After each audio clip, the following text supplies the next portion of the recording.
We are about to make a quick visit to another rarely seen place on Battleship, Texas. We've actually been here before in one of my other videos, but it deserves much more attention than it received the first time. In the event of damage that disabled them, there had to be some kind of backup for the big electric dynamos and main power distribution boards. This was provided by 2 emergency diesel generators that were buried deep within the fore and aft ends of the ship. In spite of the fact that it has sat unused and untouched for 75 years, the forward generator is in pristine condition and deserves a visit. The trip starts in a small passage just outside of the Admiral's stateroom on the main deck level. From there, multiple ladder climbs takes us to the second deck, the third deck, and finally to a small passage on the first platform immediately after Turret 2 handling room.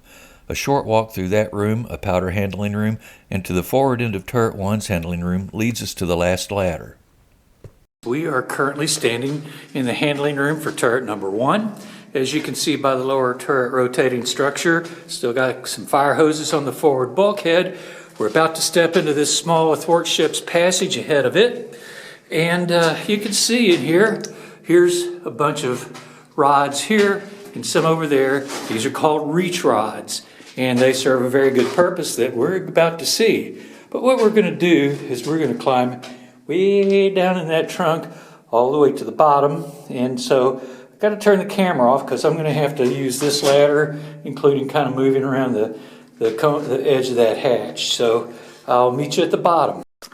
So welcome to the bottom of the ladder. As we could see, we're on a very sloped deck, and that's because we're in the bottom of the ship, as far down as you can go. We're standing on the inner bottom, and those reach rods that I pointed out, well, this is where they lead to. Each one of them could control a valve. You can see that they've all been disconnected so that they couldn't accidentally be opened after the ship was out of service. But what these did was they actually hooked up to the bilge pumps that could provide suction, and each one of those valves on that manifold individually drained compartments within the inner bottom so that if any of them flooded, they could be pumped dry. If we look across, we have the same thing on the other side. So this door here is actually exactly midship. So this little passage that we're in has been split in halves. Now, the big reason to come down here really wasn't to see a bunch of valves in a valve manifold, but what's in this room. We've peeked in here before on my video where we did spelunking in the hold deck level, but we didn't really do this room justice. This is the forward emergency diesel generator that was installed later in the ship's life. This was obviously very important because if you lost steam, you lost all electric power unless you had these generators. Now, this is a diesel generator attached to a 100 kilowatt or 100,000 watt Westinghouse 120 volt DC generator. This big diesel engine, let's see if we got a tag on it because I'm not a diesel expert. Okay, it's got an Ingersoll Rand pump on it, but nonetheless, here's the basic control station for it.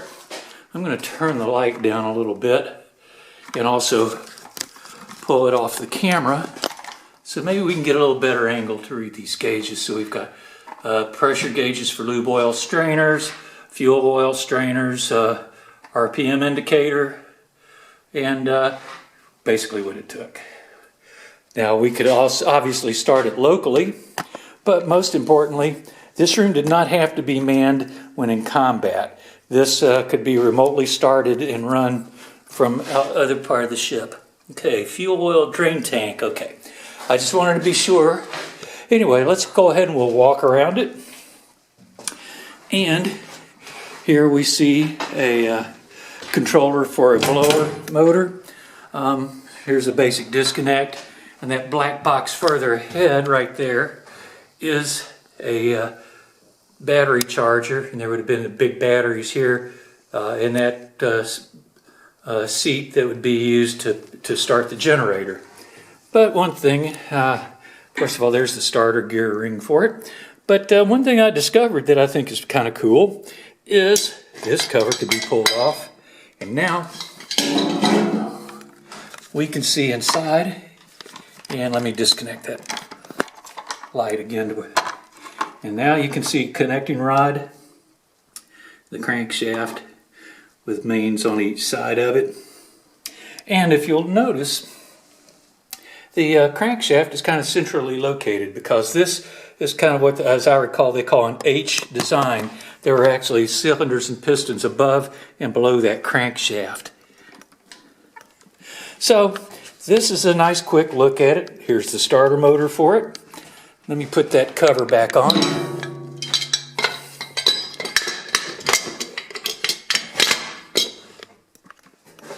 We'll go back around because there's one more thing I want to show.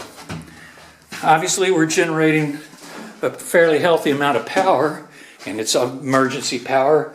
So what are they doing with the power? Well, this will tell us right here, because this is the main circuit breaker and distribution panel board for it. First, we have a big protective circuit breaker for it. If the generator should overload, this will trip out. But what's really important here too is that little knob right there, which is called a circuit breaker lock-in device. When you're in combat and you lose power and you're in serious trouble. And even if something overloads here, what you don't want is that breaker to trip, because if it trips, you lose that emergency power. So you'd be better. There might be moments when it's better to risk burning up that generator than knowing that you're going to immediately lose power. Now, beyond that, what are we looking at here? So these are controls for the generator field rheostat, which is used to power up the generator itself, even though the engine itself is running. There's the ammeter and voltmeter for it. And over here is the distribution panel. At the top, we've got vent supply, air supply, general things, but let's get down to the loads. And here's where we see what is really happening. Number 1, 2, and 3, that row right there, feeds fuel oil service pumps, 2 of them for fire room, or actually boiler room 2. It says number 1, but technically it's boiler room 2. Then below that, we've got two more fuel oil service pumps for another boiler room, auxiliary lighting, and then also fire control switchboard, forward radar, and 2 electric fire pumps. So the big thing here, I think the biggest takeaway is two of the 2 fuel oil service pumps found in each of 2 boiler rooms could be fed, so that even if you lost the steam-powered generators, you could still keep those boilers fired. It's a pretty big deal. So that's a quick look around of the room. The fire hose reel, the hose has been removed, but we do have CO2 bottles there used as a fire extinguisher. And again, all of this could be remotely operated.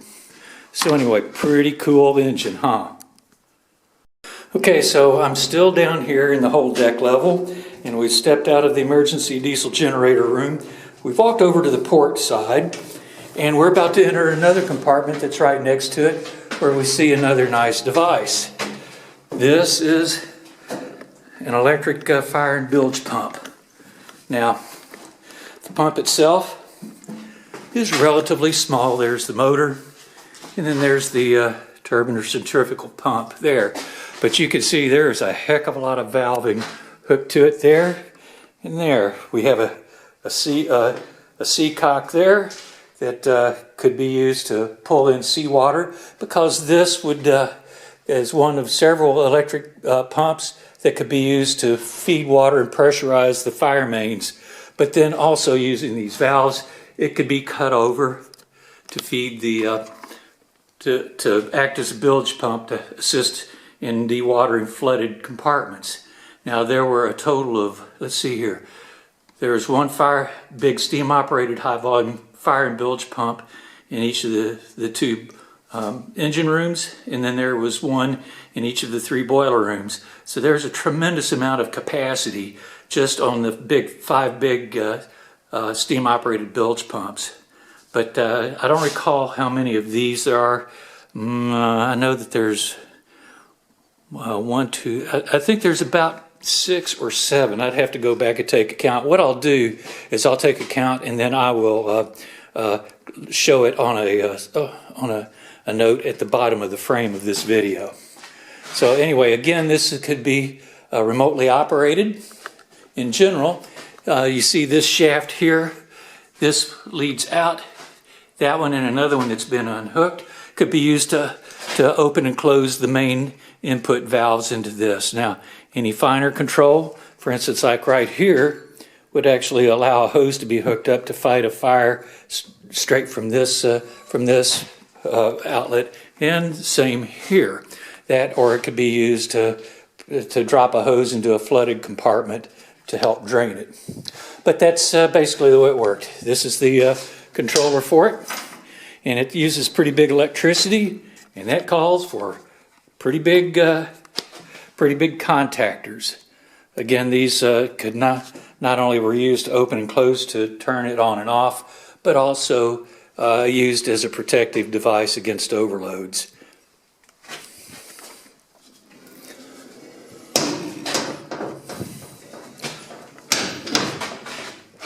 So that's basically what's down here.